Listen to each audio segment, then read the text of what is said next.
నమశంకరాయ. వివాహమై ఏళ్ళు గడుస్తున్న సంతానం కలగట్లేదా?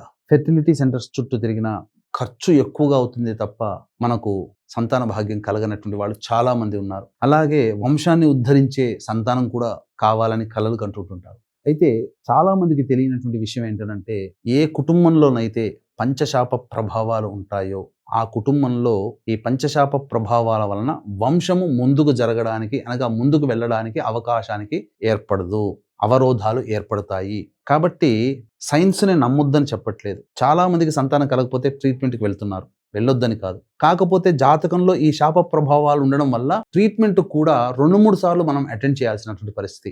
అది చాలా ఖర్చుతో కూడుకున్నటువంటిది. కాబట్టి దయచేసి ఈ యొక్క పంచశాప నివృత్తి అనగా మీ కుటుంబంలో తండ్రి వైపు లేదా భర్త వైపు 6 తరాలు, తల్లి వైపు లేదా భార్య వైపు 6 తరాల్లో దుర్మరణాలు గనక ఉంటే ఈ పంచశాప ప్రభావాలు ఉన్నట్టే లెక్క.